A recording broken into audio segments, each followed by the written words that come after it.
Everyone, welcome back to our channel Bioverse the universe of biology. और आज हम genetics के 50 मल्टीपल चॉइस क्वेश्चंस को सॉल्व करेंगे, ठीक है, जिससे कि आपकी प्रैक्टिस हो जाए। ये वीडियो आपके लिए हर तरह से लाभकारी साबित होगी, क्योंकि आप इसको बीएससी और एमएससी के जो एग्ज़ाम्स है उसमें भी यूज़ कर सकते हैं। साथ ही अगर आप किसी कम्पिटिटिव एग्ज़ाम की तैयारी कर रहे हैं, ठीक है, तो वो भी उसमें भी आप अपने आप को इसमें जज कर सकते हैं कि आपकी कितनी तैयारी है और आपको कितना और पढ़ने की ज़रूरत है, ठीक है। तो चलिए हम लोग वीडियो को स्टार्ट करते हैं। सबसे पहला क्वेश्चन है कि a cross between two true breeding lines, one with dark blue flowers, ठीक है, dark blue flowers and one with bright white flowers, ठीक है, produces F1 offspring that are light blue. मतलब कि डार्क ब्लू और white मिलके क्या पैदा कर रहे हैं, लाइट ब्लू कलर का फ्लावर पैदा कर रहे हैं, ठीक है। When the F1 progeny are selfed into 1:1 ratio of dark blue to light blue ratio to white flower is observed, ठीक है। What genetic phenomena is consistent with these result, ठीक है। तो सबसे पहले आपको समझना पड़ेगा कि ये यहाँ पर क्या काम कर रहा है। तो जैसे इन्होंने क्या बोला कि अगर हम डार्क ब्लू फ्लावर्स को वाइट फ्लावर्स से, ठीक है, क्रॉस करवाते हैं तो लाइट ब्लू कलर का हमें फ्लावर मिलता है। इतने से ही आपका क्वेश्चन सॉल्व हो जाना चाहिए, ठीक है। क्योंकि क्या हो रहा है यहाँ पे, ना डार्क ब्लू पूरी तरह से एक्सप्रेस हो रहा है और ना ही क्या हो रहा है यहाँ पर जो है वाइट कलर पूरी तरह से एक्सप्रेस हो रहा है, बल्कि यहाँ पर इन दोनों के बीच में का एक कोई कलर एक्सप्रेस हो रहा है जो कि लाइट ब्लू है। तो यहाँ पर हमें पता है कि जब दोनों ना एक्सप्रेस हों बल्कि उनके बीच का कोई कलर या उनके बीच का कोई ट्रेट एक्सप्रेस होता है तो उसे हम क्या बोलते हैं, इनकम्प्लीट डोमिनेंस। और इसका एग्जाम्पल क्या है, मिराबिलिस जलापा। इसमें क्या होता था, इसमें जब रेड फ्लावर्स को वाइट फ्लावर्स के साथ क्रॉस करवाया जाता था तो उन्हें कौन से कलर का फ्लावर मिलता था, पिंक फ्लावर मिलता था, ठीक है। अब इस क्वेश्चन में एक इन्फॉर्मेशन और दी गई है कि जब बैक क्रॉस करवाया गया, मतलब जब आपके लाइट ब्लू वाले फ्लावर को क्रॉस कराया गया जो है उनके पेरेंट्स से, ठीक है, मान लीजिए डार्क ब्लू से करवाया गया, तो कौन से, तो क्या रेशियो मिला, 1:2:1 का रेशियो मिला, जिसमें कि 1:2:1 के रेशियो में क्या था, जो इनका जो डार्क ब्लू थे वो 1 थे, ठीक है। दो लाइट ब्लू आए थे और एक उसमें जो है वाइट फ्लावर आए थे। मतलब कि दो जो थे वो प्योर आए थे और दो जो थे वो क्या थे, इनकम्प्लीट डोमिनेंस शो कर रहे थे। तो चूंकि यहाँ पर दोनों ट्रेट एक्सप्रेस नहीं हो रहे हैं बल्कि उनके बीच में का एक ट्रेट एक्सप्रेस हो रहा है, उनकी रेंज के बीच में का ट्रेट आंसर जो है एक्सप्रेस हो रहा है, तो हमारा आंसर हो जाएगा इनकम्प्लीट डोमिनेंस, ठीक है। अब सेकंड पे चलते हैं। Mutation which occur in body cells which do not go on to form gamete can be classified as, ऐसे म्यूटेशन जो कि जर्म सेल में नहीं हो रहे हैं तो उन्हें हम पता है क्या कहते हैं, सोमैटिक म्यूटेशन, ठीक है। नेक्स्ट है, what would be the frequency of AABBCC individuals from a mating of two A small a capital B small b और CC इंडिविजुअल, ठीक है। तो इन्होंने पूछा है कि अगर हम इस जीन की फ्रीक्वेंसी हमें देखनी है, कब देखनी है, जब हम किसके बीच में क्रॉस करवा रहे हैं, दो जो है ये वाली जीन के बीच में, मतलब यहाँ पर ये आप लेंगे, ठीक है, और उसके बाद में इसी का क्रॉस करवाएंगे सिमिलर से। तो ये आप पूरा क्रॉस इसको बना लीजिएगा, ठीक है, तीनों गैमेट लेके। यहाँ पे टोटल कितने गैमेट हो जाएंगे यहाँ पर, ठीक है, यहाँ पर आपको पूरा क्रॉस करना पड़ेगा। सबसे पहले हम क्या करेंगे, हम पहले गैमेट डिफाइन कर लेंगे। यहाँ पर जब आप क्रॉस करेंगे इसको तो आपको अराउंड 64 टोटल क्रॉस मिलेंगे, 64 टोटल क्रॉस मिलेंगे, ठीक है। और आपको उसमें से क्या देखना है कि ये वाला जो है कितनी बार, ये कॉम्बिनेशन कितनी बार आ रहा है। तो जब आप पूरा जो है सॉल्व करेंगे, जब आप क्रॉस करवाएंगे तो आपको ये एक बार सिर्फ फ्रीक्वेंसी में मिलेगा। फ्रीक्वेंसी मतलब होता है नंबर ऑफ टाइम्स कि वो जीन अकर कर रहा है, ठीक है। तो इस केस में सिर्फ एक बार अकर कर रहा है, ठीक है, 1/64। नेक्स्ट क्वेश्चन है, the stage of meiosis in which chromosome pair and cross over occur. तो प्रोफेज फर्स्ट में जो है क्रोमोसोम की पेयरिंग होती है, क्रॉसिंग ओवर भी होता है। नेक्स्ट है पॉलीप्लॉइडी। पॉलीप्लॉइडी किसको कहते हैं, an individual with complete extra set of chromosome, ठीक है। जब पूरे का पूरा एक सेट ही क्रोमोसोम का एक्स्ट्रा होता है तो उसे हम क्या कहते हैं, पॉलीप्लॉइडी, और ये ज़्यादातर प्लांट्स में पाया जाता है। अ जीन शोइंग कोडोमिनेंस, इसके लिए कौन सी बात सही है? तो कोडोमिनेंस में क्या होता है, दोनों एलील जो होते हैं वो अपने आप को इंडिपेंडेंटली एक्सप्रेस करते हैं हेट्रोजाइगोट में। जैसे कि मतलब अगर आप एक ब्लैक और वाइट काऊ में जो है क्रॉस करवाते हैं तो एक ऐसी काऊ जो होती है, मतलब बनती है, एक ऐसी काऊ प्रोड्यूस होती है जिसमें ब्लैक पैचेस भी पाए जाते हैं और वाइट पैचेस भी पाए जाते हैं, ठीक है। ग्रे काऊ नहीं बनती है। तो ये क्या हो गया आपका, दोनों एलील्स जो है वो अपने आप को इंडिपेंडेंटली एक्सप्रेस करते हैं, किसमें, हेट्रोजाइगोट में, ठीक है। तो यही आपका कोडोमिनेंस हो गया। नेक्स्ट है the phenomena of independent assortment refers to. तो इंडिपेंडेंट असॉर्टमेंट का हमें यहाँ पे बताना है कि मीनिंग क्या है, डिफिनीशन क्या है। तो इसका मीनिंग है unlinked transmission of genes in crosses resulting from being located on the different chromosome और far apart on the same chromosome, ठीक है। तो जैसे हमें पता है इंडिपेंडेंट असॉर्टमेंट में क्या हमने सीखा था कि जो एक जीन की हेरिडिटी है, जैसे मान लीजिए ये आपका क्रोमोसोम हो गया, ठीक है, ये आपका क्रोमोसोम हो गया। अब क्रोमोसोम पे कहीं दो जीन्स हैं, जीन ए है ये और यहाँ पे कहीं जीन बी है, ठीक है। तो जीन बी का जो हेरिडिटी है वो जीन ए के हेरिडिटी से पूरी तरह से इंडिपेंडेंट है। मतलब ऐसा नहीं है कि अगर जीन ए जो है मतलब हेरिडिटरी जो है पास ऑन होगा, हेरिट होगा, तो जीन बी भी होगा। इन दोनों का एक दूसरे के पे कोई इफेक्ट नहीं है, मतलब इंडिपेंडेंट है एक दूसरे से। तो इसी को क्या कहा जाता है, इंडिपेंडेंट असॉर्टमेंट कहा जाता है, ठीक है। क्यों ऐसा हो रहा है, क्योंकि ये दोनों बहुत दूर हैं एक दूसरे से, ठीक है। या तो ये अलग अलग क्रोमोसोम पे ही प्रेजेंट होंगी दोनों जीन, या तो ये एक ही क्रोमोसोम पे बहुत दूरी में प्रेजेंट होंगी। अगर ये एक ही क्रोमोसोम में, सपोज करिए आपका क्रोमोसोम है, ठीक है, और यहीं पर जीन ए यहाँ पर प्रेजेंट था और उसके जस्ट बगल में जीन बी प्रेजेंट थी, ठीक है, तो क्या होगा, तो इंडिपेंडेंटली असॉर्ट नहीं करेंगे। तब यहाँ पर क्या करेगा, लिंकेज अकर करेगा। मतलब कि एक जीन की जो हेरिडिटी है वो दूसरे जीन की हेरिडिटी को भी अफेक्ट करेगी, ठीक है। तो इसमें सही जवाब क्या हो जाएगा, अनलिंक्ड जीन्स जो है, अनलिंक्ड ट्रांसमिशन है जीन्स का, मतलब एक दूसरे से लिंक्ड नहीं है किसी भी तरीके से। आप देखिए 8th है, Mendel's law of segregation as applied to the behaviour of chromosome in meiosis means that. अब सबसे पहले ये याद कर लीजिए कि मेंडल का लॉ ऑफ सेग्रीगेशन क्या था, ठीक है। तो ये याद करने के बाद हम इसे कहाँ अप्लाई करेंगे, बिहेवियर ऑफ क्रोमोसोम पे। तो इसका सही जवाब क्या होगा, alleles of a gene separate from each other when homolog separate in meiosis 1 और in meiosis 2 if there is a single crossover between the gene and the centromere, ठीक है। तो इसमें क्या कहा जा रहा है, इसमें जो हमारा मेन फोकस का जो लाइन है वो क्या है, alleles of a gene separate from each other. बस यही है आपका लॉ ऑफ सेग्रीगेशन, मतलब कि जो दोनों क्रोमोसोम की एलील होती हैं ये मियोसिस 1 में या मियोसिस 2 में क्या होती हैं, अलग अलग हो जाती हैं, दोनों एलील्स अलग अलग हो जाती हैं, और यही है सेग्रीगेशन का law. Next, which component of transcribed RNA in eukaryote is present in the initial transcript but is removed before translation occur, ठीक है।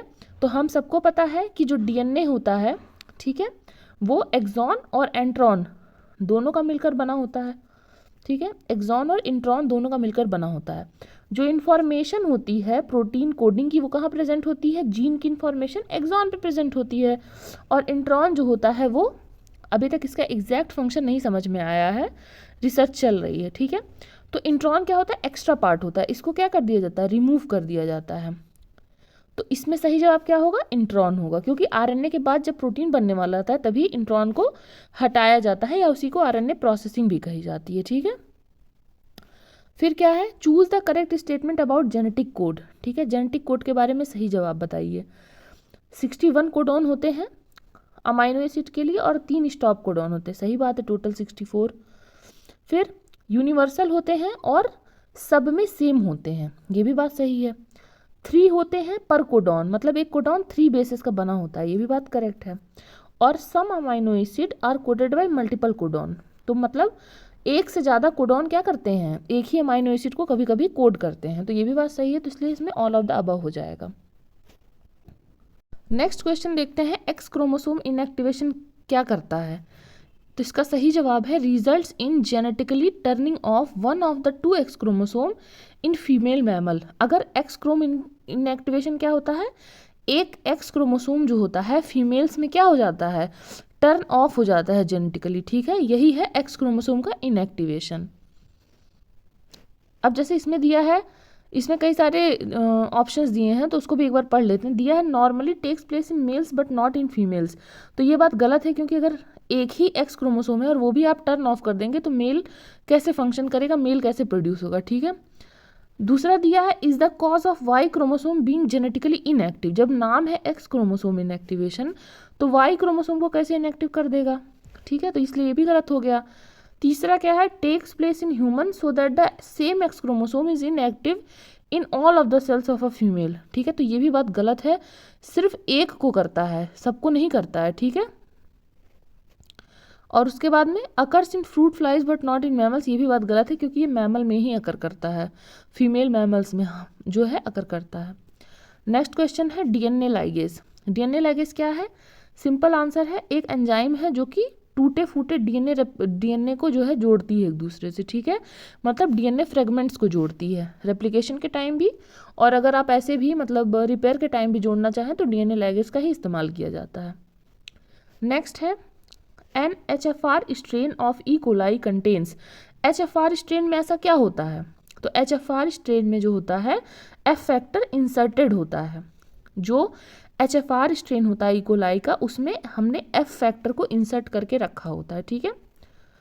Next is an experiment was conducted in E coli to map the following genes, ठीक है, pro his bio met phe and TRP on a circular map using 3 different HFR strains, ठीक है। तो इस तरह से जो है एक्सपेरिमेंट परफॉर्म किया गया मैपिंग के लिए। तो ये 3 स्ट्रेन्स थे। ऑर्डर ऑफ ट्रांसफर दिया गया है TRP, मेट, हिस और प्रो, ठीक है। इसके बाद में सेकंड वाले स्ट्रेन का दिया गया हिस, मेट, TRP और बायो, और थर्ड वाले का दिया गया प्रो, फी और बायो और TRP। अब बताना है कि इसमें से जो है सबसे लाइकली कौन सा मैप है जो सही हो सकता है, ठीक है। तो जैसे ये आया हुआ है, पहले हमें ध्यान देना है कि किस ऑर्डर में आया हुआ है, ठीक है, अर्ली टू लेट बताना है। तो अब ध्यान से हमें देखना है, सबसे पहले देखिए क्या दिया है, TRP दिया है, फिर मेट दिया है, फिर हिस दिया है, फिर प्रो दिया है, मतलब 4 का तो हमें पता चल गया अर्ली टू लेट वाला, ठीक है। अब हमें देखिए यहाँ पर क्या दिया, हिस, मेट, TRP और बायो दिया है, ठीक है। तो अब ये देखिए कि प्रो तक तो आपको पता चल गया, अब प्रो के बाद आपको देखना है, तो प्रो के बाद देखिए ढूंढिए कहाँ पर है, तो प्रो के बाद यहाँ क्या आ रहा है, फी आ रहा है और बायो आ रहा है। तो अब आपको इस ऑर्डर में देखना है TRP, मेट, हिस, प्रो और उसके बाद में फी और बायो। तो अब ये देखिए कहाँ पर ये कॉम्बिनेशन बैठ रहा है। पहला वाला देखते हैं, TRP, फी, मेट, प्रो, बायो, हिस, इसमें हिस को सबसे लास्ट में दे रहा है, ठीक है, जबकि ऐसा नहीं है, यहाँ पर हमने देखा कि हिस प्रो के पहले आ रहा है, ठीक है, तो पहला नहीं होगा। फिर दूसरा देखिए TRP, फी, बायो, प्रो, मेट, हिस, यहाँ पर भी वही चीज़ है, और बाकी देखिए इसमें भी वही चीज़ है। तो लास्ट वाला देखिए आप, लास्ट वाला वही कॉम्बिनेशन है जो हमने ऊपर ऑब्जर्व किया, मतलब कि TRP है, फिर मेट है, फिर हिस है, फिर प्रो है, फिर फी है और बायो है, ठीक है। तो ये इसलिए डी वाला आंसर आपका करेक्ट हो जाएगा। 15th देखिएगा, generation of antibody diversity in vertebrate animal takes place through, मतलब एंटीबॉडी की डाइवर्सिटी जो आती है वो कैसे आती है, ठीक है, rearrangement of DNA in tissues that go on produce antibodies, मतलब उन टिश्यूज में DNA का क्या हो जाता है, रीअरेंजमेंट हो जाता है, ठीक है। रिप्लिकेशन ऑफ DNA के बारे में बताना है, takes place in a semi conservative manner, ये तो मैंने लेक्चर में भी आपको बताया था, ठीक है। नेक्स्ट क्वेश्चन है ए डुप्लीकेशन इज, डुप्लीकेशन क्या है, तो इसका आंसर है an extra copy of the genes on part of a chromosome. ये तो सिंपल है, डुप्लीकेट मतलब क्या, उसी जीन का एक और कॉपी, ठीक है, डुप्लीकेट। नेक्स्ट है, नेक्स्ट क्वेश्चन देखिएगा, what is the code transduction frequency for the A and B gene from the following data set, ठीक है। देखिए अब आपको इसमें कुछ नहीं करना है, बहुत ही आसानी से आपको समझना है। पहली बात, पहला वर्ड क्या है, कोड ट्रांसडक्शन, मतलब A और B जीन का कोड ट्रांसडक्शन होना चाहिए, ठीक है, मतलब दोनों एक साथ होने चाहिए, वो आपको देखना है। तो पहली बात पहले में देखिए ए जीन है, बी जीन है, सी जीन है, ठीक है। तो ए और बी का कॉम्बिनेशन मिल गया तो नंबर देख लीजिए 10 हो गया, ठीक है।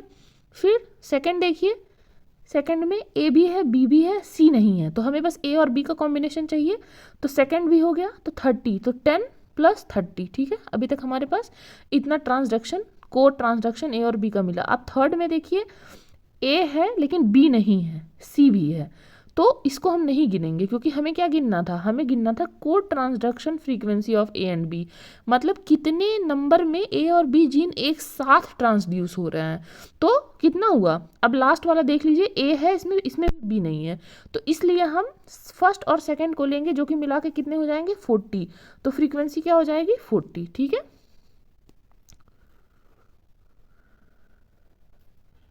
नेक्स्ट देखिएगा, A mutation in a codon leads to the substitution of one amino acid with another. What is the name for this type of mutation? ठीक है, तो इसमें क्या हो रहा है, एक अमाइनो एसिड जो होता है वो चेंज होकर दूसरा बन गया, तो इसको क्या कहेंगे, मिससेंस म्यूटेशन, जिसकी वजह से अमाइनो एसिड का बदलाव हो जाता है। नेक्स्ट देखिएगा, मैपिंग ऑफ ह्यूमन क्रोमोसोम के बारे में बताना है, तो क्या करता है, proceeded much more successfully as large number of DNA marker become available. तो इसमें कुछ स्टेटमेंट दिए हैं जिसमें से आपको सबसे रिलेटेबल वाला यहाँ पर बताना है, ठीक है, क्योंकि जितने ज़्यादा डीएनए मार्कर आ गए उसकी वजह से मैपिंग क्या हो गई और इजी हो गई, ठीक है। नेक्स्ट, होम्योबॉक्स सीक्वेंसेस क्या होते हैं, होम्योबॉक्स सीक्वेंसेस क्या होते हैं, एनिमल स्पीशीज़ के जीनोम में प्रेजेंट होते हैं, ठीक है, जीनोम में प्रेजेंट होते हैं एनिमल स्पीशीज़ के। अब यहाँ पर और भी स्टेटमेंट्स हैं जो कि गलत है, वो आप देख लीजिएगा, मतलब एक दो हम भी देख लेते हैं, हम लोग देख लेते हैं कि क्यों गलत है। तो सबसे पहले तो देखिए सेकंड वाले में दिया फाउंड इन प्रोकैरियोट्स, तो ये गलत हो गया क्योंकि ये यूकैरियोट्स में पाया जाता है। Identifies as the integration site for bacterial viruses, तो ये होम्योबॉक्स सीक्वेंसेस ऐसा नहीं होते हैं कि जो किसी बैक्टीरियल वायरस के इंटीग्रेशन के लिए आपको चाहिए, ये नॉर्मली एक कोई कैरेक्टर या ऑर्गन कंटेन करते हैं, ऑर्गन एक्सप्रेस करवाते हैं, बनवाते हैं, ठीक है। नेक्स्ट देखिएगा 22nd question, tracing of a cell lineage during development means that the cells giving rise to and derived from a specific cell are known. तो सेल लीनिएज को फॉलो करने का क्या मतलब है, जैसे एक इंसान की लीनिएज होती है, मतलब खानदान होता है, तो उसको पता चलता है कहाँ से वो आया है। इसी तरह से जब हम सेल की लीनिएज को देखते हैं तो पता चलता है कि वो कहाँ से डेराइव्ड है, कहाँ से वो राइज है, ठीक है, जैसे एक्टोडर्म से है, एंडोडर्म से है, कहाँ से बना हुआ है। नेक्स्ट है zinc finger types proteins and helix turn helix protein are type of DNA binding protein, ठीक है, ये दोनों जो है ये डीएनए बाइंडिंग प्रोटीन्स हैं। नेक्स्ट है ट्रांसक्रिप्शनल एक्टिवेटर प्रोटीन्स क्या है, ये क्या करती हैं, बाइंड करती हैं कहाँ पर, यूकैरियोटिक जीन के पास में कहीं पर, जो कि एक्टिवेट करना होता है। जैसे ये हमारी जो जीन होती है इसको एक्टिवेट करने के लिए यहाँ पर ट्रांसक्रिप्शनल एक्टिवेटर प्रोटीन्स पाई जाती हैं, ठीक है, और यही क्या करती हैं, आरएनए पॉलीमरेज को अलाउ करती हैं ट्रांसक्रिप्शन करने के लिए। 25th क्वेश्चन देखिएगा, differential distribution of substances in the egg most typically result in, जो डिफरेंशियल डिस्ट्रीब्यूशन होता है एग में योग का, तो वो क्या करता है, उसका रोल क्या है, जीन एक्सप्रेशन में डिफरेंस पैदा करता है, ठीक है, जिसकी वजह से एक पैटर्न जो है बनता है। मतलब जैसे आप लोग को जो है कोई एग देखिए तो उसमें कहीं किसी एक साइड पे जो होता है वो योग जो है कंसंट्रेटेड होता है, ठीक है, जैसे आपने कभी एग देखा होगा तो एक साइड में जो होता है योग होता है, मतलब बीचों बीच नहीं होता है, एक साइड में होता है, तो उससे क्या होता है, अलग अलग तरह की जीन स्पेशल रीजन में एक्सप्रेस होती हैं और इस वजह से अलग सा ऑर्गन दोनों साइड से फॉर्म होता है, पैटर्न बनता है। तो ये था हमारा जेनेटिक्स के क्वेश्चन सॉल्विंग का फर्स्ट पार्ट। अब सेकेंड पार्ट में हम बाकी के 25 क्वेश्चन सॉल्व करेंगे, और तब तक अगर आपको वीडियो में कोई डाउट हो तो नीचे कमेंट सेक्शन में ज़रूर पूछिएगा, और नोट्स के लिए जो हमारा टेलीग्राम ग्रुप ज्वाइन करिएगा। तब तक के लिए पढ़ते रहिए, बढ़ते रहिए। Thank you.